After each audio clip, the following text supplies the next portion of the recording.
Eu sou Mário Persona e essas são as respostas que eu dei aos que me perguntaram sobre a Bíblia. E aí no versículo 45, ele dá um outro aspecto da obra de Cristo, e esse aqui é muito bonito, porque outro sim, o reino dos céus é semelhante ao homem, olha o homem aí de novo, negociante que busca boas pérolas. Agora, enquanto aquele homem buscava um tesouro escondido no campo, que é no mundo, e nós vemos que tem muitas indicações mostrando que ali ele estava tratando com o seu povo terreno, seu povo do mundo, que eram os judeus. Aqui, esse comerciante busca boas pérolas. E onde você encontra pérolas? No mar. E a Bíblia, quando fala de mar, nos fala das nações. E é nas nações que o Senhor veio buscar a sua igreja, os salvos por Cristo. Então, quando fala que o reino dos céus é semelhante ao homem negociante que busca boas pérolas, e encontrando uma pérola de grande valor, vendeu tudo quanto tinha e comprou-a. Mais uma vez, isso aqui também é confundido como sendo a obra de salvação de um indivíduo que compra a pérola que é Cristo, mas mais uma vez um erro grosseiro, né? Porque nenhum de nós pagou nada, nenhum de nós comprou nada pela nossa salvação. Nós recebemos de graça somente a salvação. Então a pérola, ela é a igreja, é uma figura da igreja, né? Primeiramente uma figura dos salvos dentre as nações gentias, mas trazendo para o nosso tempo uma figura da igreja. O que é uma pérola? Uma pérola, ela só existe quando um cisco entra na ostra e começa a machucar lá a carne da ostra, né? E à medida que aquilo vai machucando, a ostra solta um determinado líquido para cobrir aquele cisco, para isolar aquele cisco, para que ele pare de machucar. E quanto maior o cisco, mais camadas de isolamento a ostra vai produzir para isolar aquele cisco, aquilo que machucava ela. E quanto maior for a pérola, mais valiosa será essa pérola. Então a pérola, na realidade, ela é fruto do sofrimento da ostra. Ela é fruto de algo que incomodou tremendamente aquela ostra. Uma figura da igreja que só existe porque o Senhor Jesus foi pregado numa cruz, o Senhor Jesus sofreu tremendamente para nos salvar, e aí sim, com isso, ele produziu essa igreja que é o corpo de Cristo, esses salvos tirados do mar das nações, que é onde nós encontramos essa pérola de grande valor. Vendeu tudo quanto tinha e comprou-a. Então, isso não é o crente encontrando Jesus, uma pérola que é Jesus, não. Nós não vendemos nada, nós recebemos de graça totalmente. O homem, o negociante de pérolas é o Senhor. E aqui ele compra a pérola. É ele quem gasta tudo, é ele quem produz essa pérola belíssima. E uma coisa interessante da pérola é que ela não tem começo nem fim, ela é uma esfera. Ela é uma esfera perfeita. Tanto é que é valiosa, né? Fazem colares de pérolas valiosos, porque a pérola ela é muito dura também, ela é difícil de ser achada, precisa mergulhar no fundo do oceano para ir buscar essa pérola. O Senhor foi no fundo, foi até a morte, no mais profundo, para morrer e nos salvar. Ele realmente comprou, gastou tudo que tinha para comprar essa pérola, vendeu tudo que tinha e comprou-a. E mais uma vez o versículo 47, na continuação, igualmente o reino dos céus é semelhante a uma rede lançada ao mar, mais uma vez o mar aqui, o mar das nações, que apanha toda a qualidade de peixes, e estando cheia, a puxam para a praia, e assentando-se apanham para os cestos dos bons. Os ruins, porém, lançam fora. Assim será na consumação dos séculos. Virão os anjos e separarão os maus de entre os justos, e lançá-los-ão na fornalha de fogo, ali haverá pranto e ranger de dentes. Entenda que isso aqui não é a salvação da igreja.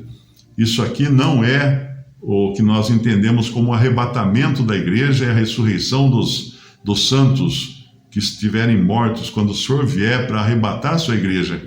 Porque no arrebatamento o Senhor não desce até a terra. O Senhor fica no céu.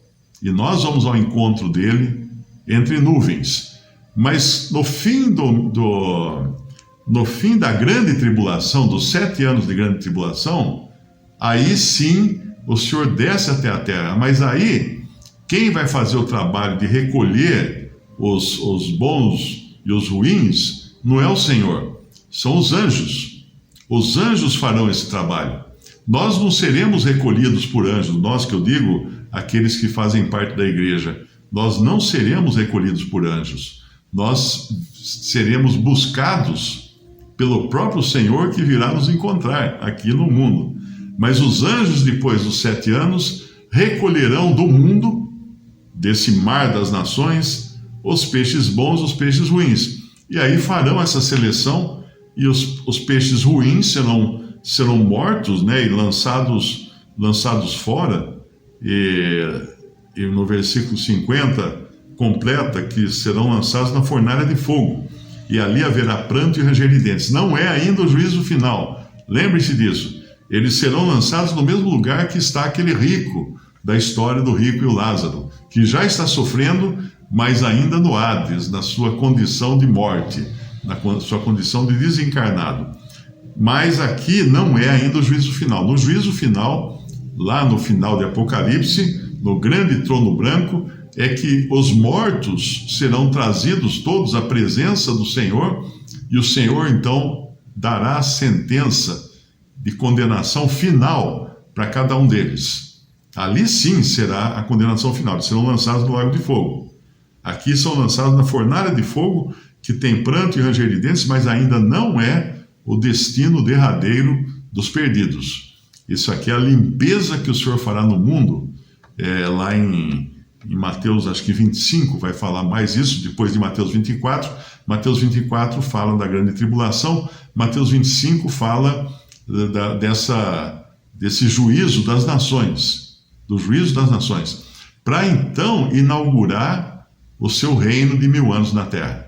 Quando esses peixes bons vão entrar no reino de 1000 anos na terra, sem passar pela morte, eles vão entrar com a mesma vida natural que eles têm, que nós temos, vida natural, mas nós seremos transformados para estarmos com o Senhor no céu, no arrebatamento, 7 anos antes. Mas esses não serão transformados, eles entrarão no milênio, eles viverão 1000 anos na terra, enquanto isso Satanás preso, para não haver tentações vindas do diabo. Mas nos 1000 anos muitas crianças irão nascer, porque lembre-se, não serão pessoas ressuscitadas, serão pessoas nos seus corpos naturais. Então nesses 1000 anos nascerão crianças e muitas delas não crerão no Messias. Muitas delas não crerão no Salvador. Por isso que no final dos 1000 anos, o Senhor solta Satanás, que ficou preso, solta por algum momento, por alguns instantes, para que ele saia e aí então seduza um grande exército para atacar a cidade santa, que é Jerusalém. Onde estava esse grande exército? Pessoas que nasceram durante o milênio e ficaram enrustidas. Não eram pessoas salvas, não eram pessoas nascidas de novo, mas eram pessoas simplesmente enrustidas para se manifestarem quando viesse o tentador. Quando nós lemos aqui no versículo 49, assim será na consumação dos séculos, virão os anjos e separarão os maus de entre os justos. É bom entender que essa consumação dos séculos está falando do tempo presente e não exatamente do fim do mundo, porque a consumação dos séculos é o fim da grande tribulação e a véspera então da inauguração do reino milenial de Cristo sobre a terra. Então é isso que acontecerá quando os anjos então virão e farão a a grande seleção aí, a grande pescaria, e separarão os peixes ruins dos peixes bons. Repetindo aqui a pergunta, né? Os salvos serão arrebatados sem o Senhor descer até a terra. E ele só voltará para o reino de 1000 anos, e isso depois da tribulação. Ele não voltará para a tribulação, mas após a tribulação. Então, lá em 1 Tessalonicenses, capítulo 4, nós encontramos a descrição do que vai acontecer. No capítulo 4, versículo 13, que eles estavam entristecidos, porque muitos deles já tinham morrido, né, dos irmãos de Tessalônica, e o Senhor não tinha voltado ainda. Não quero, porém, irmãos, que sejais ignorantes acerca dos que já dormem. O dormem aqui é só relacionado ao corpo, ok? A morte do corpo. A menos que você seja adventista do 7º dia ou testemunho de Jeová, que acham que o que dorme está dormindo até hoje. E o Senhor, quando convidou aquele malfeitor, hoje estarás comigo no paraíso, acham que o Senhor teria dito, hoje estarás dormindo comigo no paraíso, o que é uma mentira total. Mas então, não quero, porém, irmãos, que sejais ignorantes acerca dos que já dormem, para que não vos entristeçais como os demais, que não têm esperança. Porque se cremos que Jesus morreu e ressuscitou, assim também aos que em Jesus dormem, Deus os tornará a trazer com ele. Dizemos-vos, pois, isto, pela palavra do Senhor, que nós, os que ficarmos vivos para a vinda do Senhor, não precederemos os que dormem.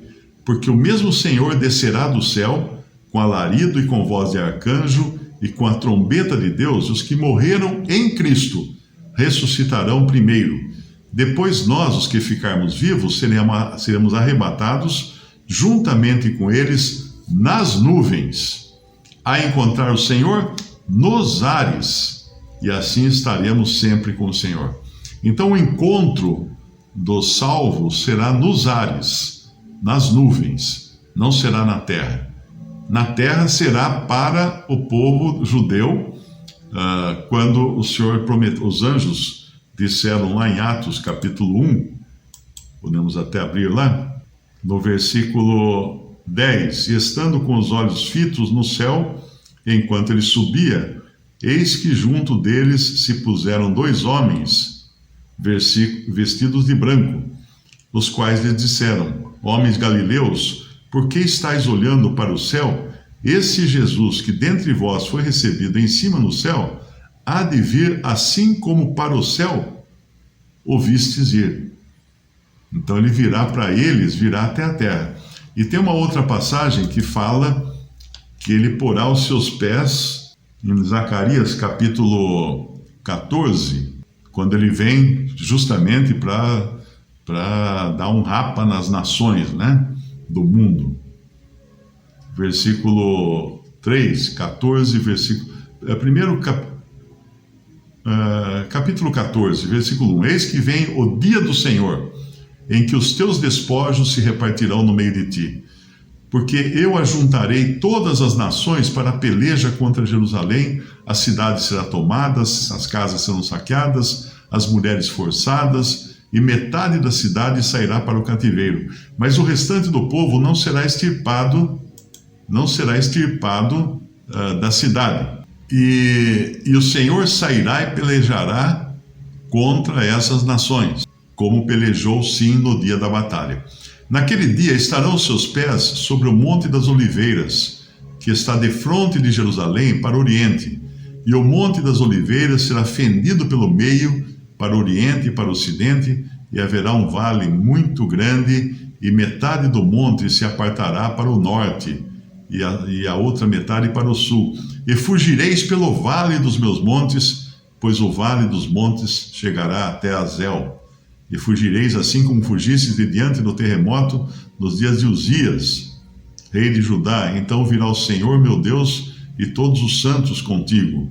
E acontecerá naquele dia que não haverá preciosa luz, nem espessa escuridão, mas será um dia conhecido do Senhor. Nem dia nem noite será, mas acontecerá que ao cair da tarde haverá luz. Então essa aqui é a vinda do Senhor para batalhar. E ele põe os pés no chão para batalhar. E aqui então é Jerusalém que vai acontecer. Diferente do que acontece 7 anos antes, mais ou menos, quando ele vem buscar a sua igreja, mas ele não põe os pés na terra. A igreja que sobe, e os ressuscitados também sobem para encontrá-lo nos ares. Vamos lá, 2 Pedro, capítulo 3, versículo 12. Olha, gente, eu não sei tudo não, viu? Tem outros irmãos que saberiam explicar melhor do que eu essas coisas. Aguardando, apresentando-vos para a vinda do dia de Deus, em que os céus em fogo se desfarão e os elementos ardendo se fundirão. Mas nós, segundo a sua promessa, aguardamos novos céus e nova terra em que habita a justiça. Na realidade, isso aqui vai acontecer depois dos 1000 anos. Depois dos 1000 anos, tudo será destruído. Toda a matéria e o tempo também será destruído. Acabará o tempo e acabará a matéria. Porque não existe tempo sem matéria. E não existe matéria sem tempo. Porque a matéria, ela está ligada ao tempo, né? As coisas têm começo, meio e fim. E o tempo está ligado à matéria. Todo o universo material será destruído. Será destruído. E por isso que nós teremos corpos apropriados para viver na eternidade. E mesmo os que passarem pelos 1000 anos serão transformados para poderem entrar na nova terra. Porque a nova terra será o estado eterno. Nova terra e novos céus. O estado eterno. Quem fizer uma pesquisa lá por estado eterno, no acervo digital cristão, tem vários artigos sobre isso, que é o que é o estado eterno? É o estado que não tem começo nem fim. Deus será tudo em todos.